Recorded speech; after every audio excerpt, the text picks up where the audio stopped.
Welcome back. In the previous videos we have discussed about Thallophyta, Bryophyta and Pteridophyta.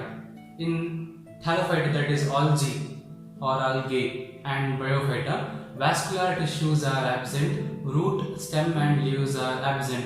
Whereas when we come to Pteridophyta, that is the ferns, we saw for the first time presence of xylem and phloem. Also we saw a precursor to seed habit. In this session we will be discussing about the seeded plants, that is the Gymnosperms and the Angiosperms.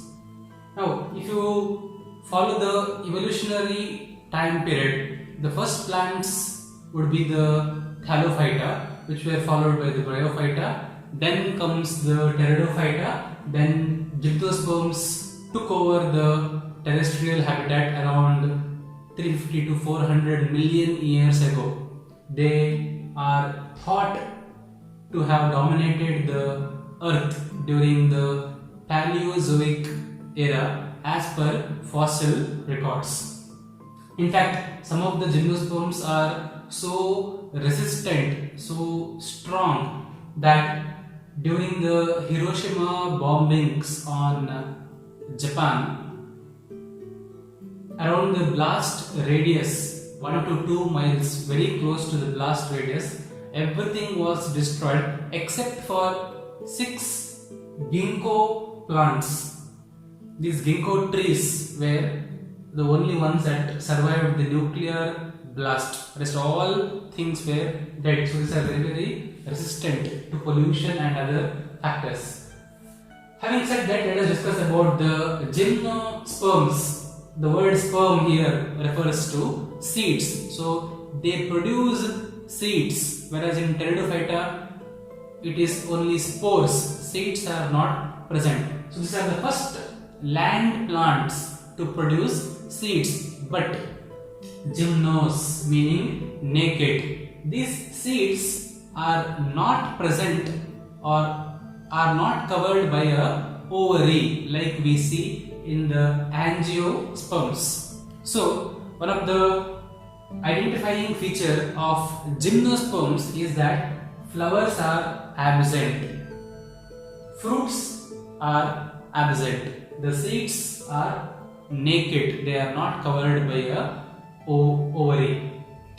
Where are these Gymnosperms present? Mostly we find them in colder habitats, in the mountain ranges, etc. Also, they have been found in certain tropical areas. So these are seen in the colder climates.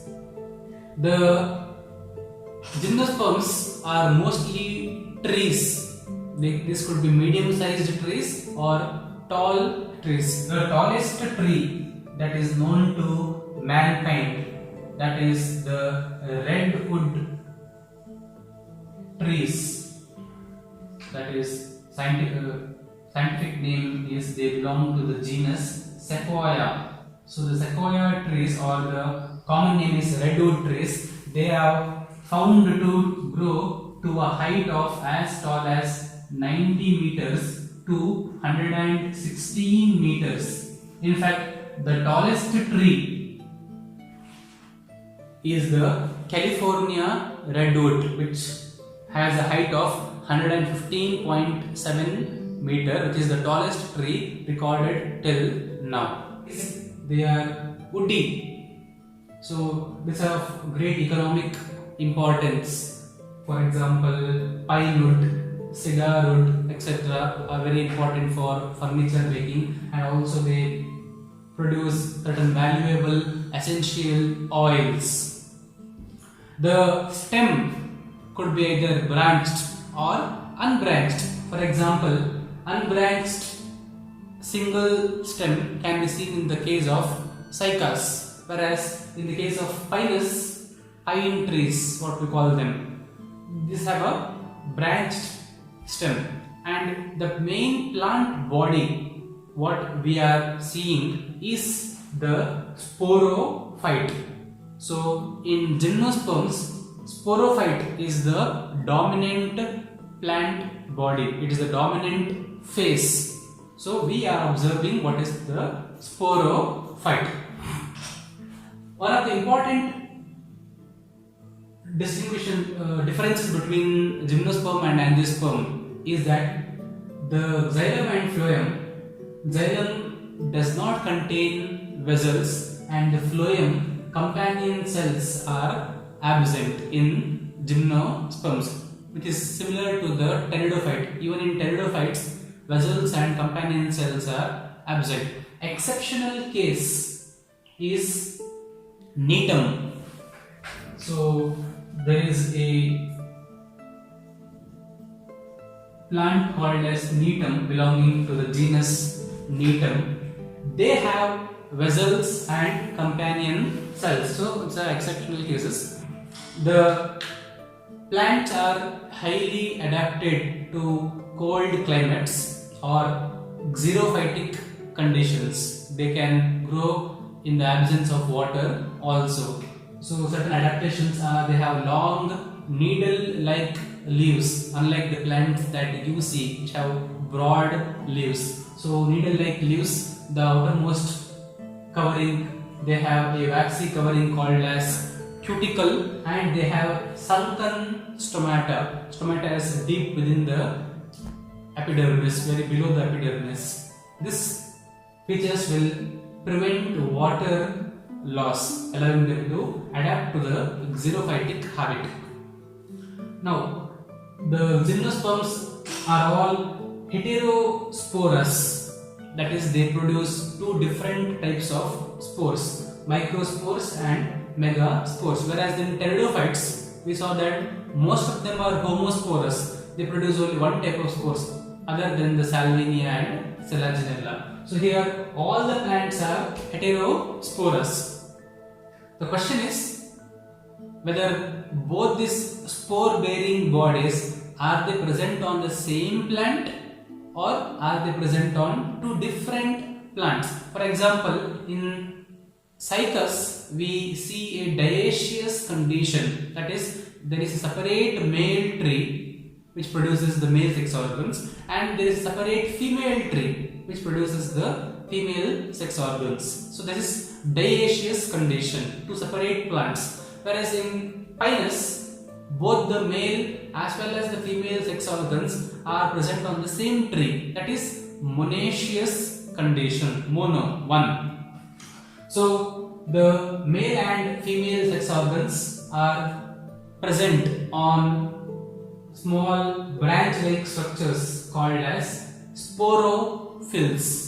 Because these are heterosporous, they have two types of sporophylls, microsporophylls and megasporophylls, which are present along the axis of the plant. These can be clustered together, the sporophylls, into producing structures called as strobilus or predominantly cones. So these are cone bearing trees. So strobilus is present into a compact structure called as cones.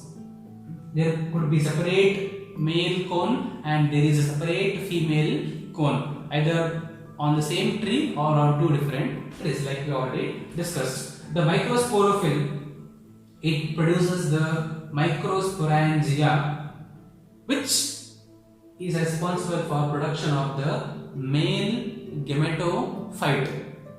The gametophyte phase in gymnosperms is present only for a short period of time, and unlike the pteridophyta, in gymnosperms the gametophytes are dependent on the sporophyte. They are not independent, they cannot prepare their own food. They are dependent on the main plant body, which is a sporophyte. So these microsporangia, they undergo meiosis, producing the microspores which are haploid. These microspores produce the pollen grain, which is the male gametophyte, the male body which produces the gametes, gametophyte. Pollen grains are produced, whereas in pteridophyta pollen grains are absent. The female sex organs are produced inside the megasporangia, which are present on the megasporophyll. The megasporangia, it undergoes meiosis to produce megaspores, which are present inside the ovule. So megasporangia is nothing but the ovule. We can say that.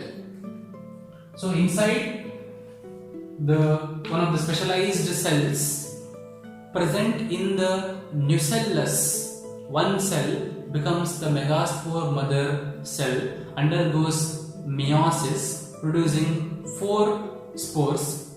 3 of the spores will degenerate and one becomes a functional megaspore. This megaspore goes on and develops to become the archegonium. Inside the archegonium, it has a single egg, which is the female gamete. So male gametes are present inside the pollen grain and female gamete is present inside the archegonium. Now, because ovary is absent, which means that the stigma is also absent, unlike the angiosperms. So stigma is absent, style is absent. Therefore, the pollen grains need to be carried to the archegonium with the help of wind. So mostly you will find wind pollination or anemophily.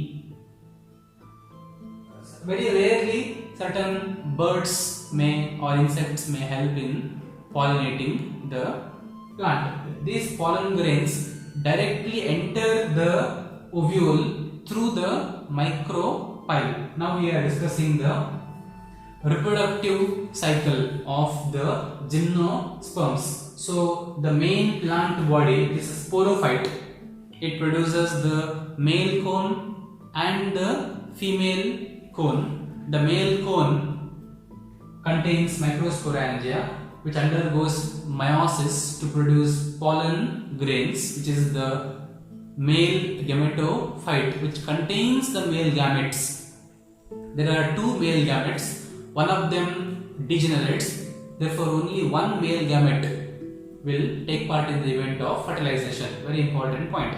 The female cone, it produces the megasporangia, that is the ovule. Inside the ovule, meiosis takes place and a megaspore is produced. This megaspore develops to produce the archegonium, which contains a single egg inside it. This megaspore has outer protective covering of integument. Inside we find the nucellus, and one of the cells of the nucellus forms the megaspore. Once the pollen grain is carried and taken directly into the micropyle, the single male gamete fuses with the egg in an event called as fertilization or syngamy. There is only single fertilization, and the endosperm that is formed is haploid. Very important point. The endosperm is a nutritive tissue which is required for the development of the zygote. So when the male gamete and egg fuses, it produces a diploid zygote. This zygote undergoes repeated mitotic divisions to produce the embryo, which is growing inside the archegonium, which is present inside the ovule. This embryo, in the future, it becomes the seed. The seed can be seen as a scale-like structure on the female cone. In the case of pinus, seeds are surrounded by a wing-like structure. So in the pinus, they have winged seeds which will help them in seed dispersal, carrying the seed through wind to different places. So winged seeds are characteristic feature of the pinus group of plants.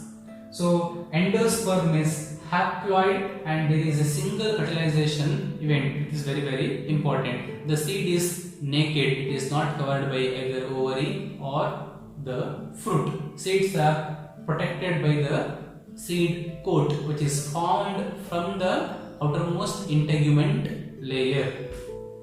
Some of the common gymnosperms that are famous are the cycas, as you can see in the diagram, the pine trees or the pinus, which are famous for their needle-shaped seeds, the cedrus, that's the cedar wood plants, juniperus, juniper plants, and we have the ginkgo trees. The ginkgo contains only one species currently, rest all the species are extinct. Ginkgo biloba, that is the only single species present in the ginkgo genus, and we have the netum. So the gymnosperms can be further studied under the class Cycadophyta, Coniferophyta, Ginkgophyta and Gnetophyta. So these are the 4 classes under the division Gymnosperms. So these are used for making timber, furniture, medicinally also these are important plants. And the root associations with certain fungus, that is the mycorrhizal association, is seen in pinus, which is required for maintaining soil fertility, and also in certain cycas plants they have specialized roots called as coralloid roots. Inside the coralloid roots there are nitrogen fixing cyanobacteria, which are also required for nitrogen fixation and increasing the fertility of the soil. So pinus and cycas have root associations. That is all about the gymnosperms. And during the discussion we have also compared the gymnosperms with the pteridophyta as well as the angiosperms, about which we will study now. Angiosperms are also called as the flowering plants. This is what differentiates them from the gymnosperms. Angiosperms, these are also seeded plants. Here the seeds are well covered by the ovary or the fruit, and they produce small or large colorful flowers. Flowers are the reproductive parts of a angiosperm plant, which is the flowering plant. Angiosperms are usually seen as either small herbs growing on the ground, or as shrubs, or also as trees. The smallest tree is a Wolffia tree, which grows to a height of 1 to 6 centimeter. That small, and the tallest angiospermic plant belongs to the genus Eucalyptus. The tallest species is Eucalyptus regnans, which is found in Australia. The angiosperms are adapted to mesophytic habitat, meaning they don't require too much water or they don't tolerate too less water, so they require average amount of water. So gymnosperms are adapted to xerophytic habit, whereas angiosperms are adapted to mesophytic habit. The division angiosperms can be further studied under 2 classes, class Monocot and class Dicots. We call them as monocots and dicots. So if you look around us, what we find are the angiosperms. So the majority of the group of plants belong to angiosperms. Then come the gymnosperms, followed by the pteridophytes. So angiosperms form almost 80% of the whole plant kingdom, and they are mostly terrestrial in habit. The monocots and dicot plants, they can be easily differentiated. As you can see in the table, the monocot plants, they have a adventitious root system or a fibrous root system, whereas dicot plants have a taproot system. There is a main central root from which all the other roots appear. If you look at the stem, monocots usually have a weak, hollow stem, whereas dicots have a hard, woody stem. So it is not as weak as the monocot stem. Also, the monocot leaves are usually very narrow and long. You can see them, for example, bamboo, coconut, grass, rice, etc. all have narrow, elongated leaves, whereas dicot leaves are short and broad. If you look at the venation of the leaves, venation is nothing but the arrangement of veins and veinlets on the leaves. You find lines, these are the veins. So how are the veins arranged is venation. In monocot plants, the veins are all arranged parallelly. So we find parallel venation, whereas in dicots, the veins are arranged in a reticulate manner. Also, some plants have mixed venation in dicots. Coming to the reproductive part, that is the flowers. Both of them produce flowers. In dicots, flowers are tetramerous or pentamerous, meaning the floral parts such as sepals, petals, stamen and the ovary, all these are arranged in multiples of 4 or 5, whereas monocots show only trimerous condition. That is, the sepals and petals, usually they are fused, they are not separate in monocots. Sepals and petals together are called as tepals. The tepals, stamens and the pistil are in multiples of 3. So we find a trimerous condition. So these are the major differences between dicot and monocot. And when the seed is formed, the monocot seeds have a single cotyledon. That's why they are called as monocots. Seeds have a single cotyledon called as scutellum, whereas dicots, the seeds contain 2 leaf-like structures called as cotyledons. There are 2 cotyledons, hence the name dicot. So all the angiosperms can be studied under the head monocots and dicots. Examples for monocot: coconut, banana, grass, palm, etc. Dicots: mango, banyan, sunflower, rose, etc. The main plant body, what we see, for example, a hibiscus plant or a coconut tree, the main plant body is a sporophyte. Hence, sporophyte is the dominant phase in angiosperms, similar to the gymnosperms. The sporophyte matures, grows to a particular height and produces the flowers. Once again, plants could be monoecious or dioecious. That is, for example, palm plants, date palm. We find a separate male tree and a separate female palm tree. That is a dioecious condition. Whereas in the case of coconut or papaya, we find monoecious condition.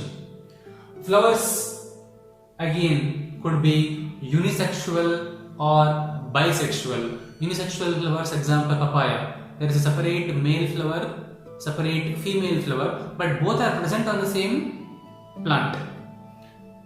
bisexual flower, example hibiscus. Both the male and the female sexual reproductive organs are present on the same flower. If you look at the structure of a flower has a stalk called as pedicel. It continues to a lower swollen portion called as a thalamus. Thalamus surrounded by green leaf-like structures called as the calyx or sepal, which in the next whorl we have the colorful corolla, that is the petals.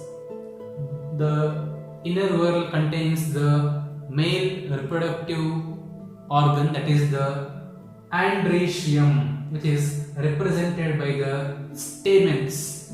Stamens contain a long stalk-like structure called as filament.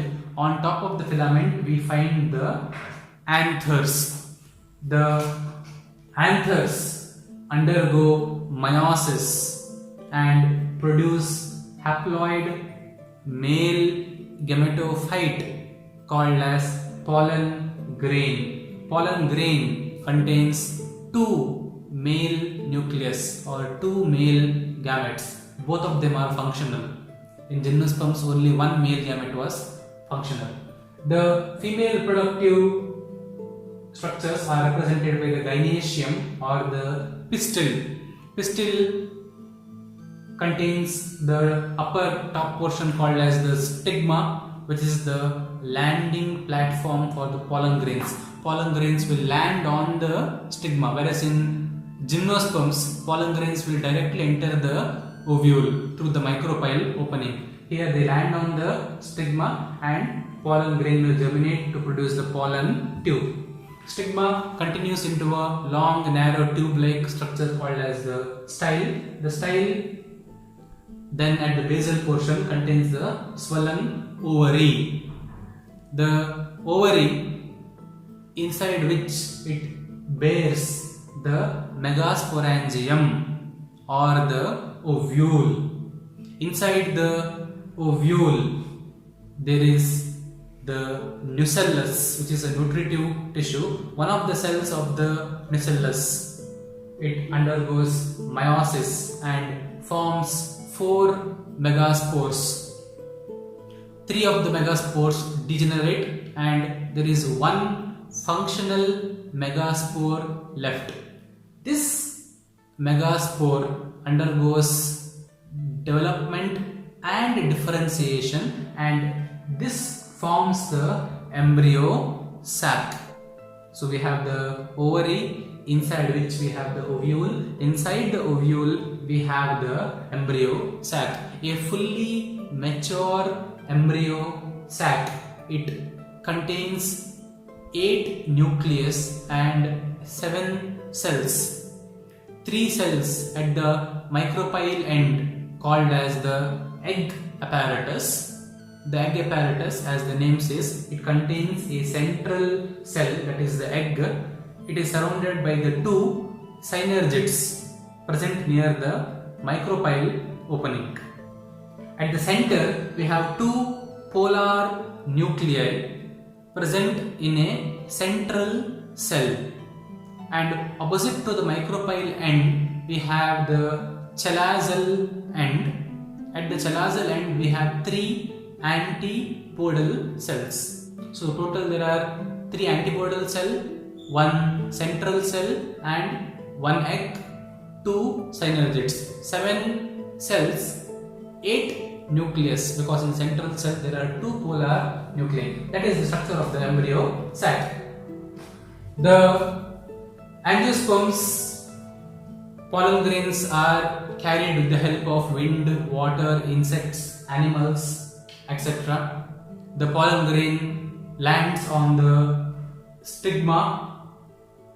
It germinates to produce the pollen tube, because the male gametes are non-motile. They need to be taken near the egg. So this is what is called as siphonogamy.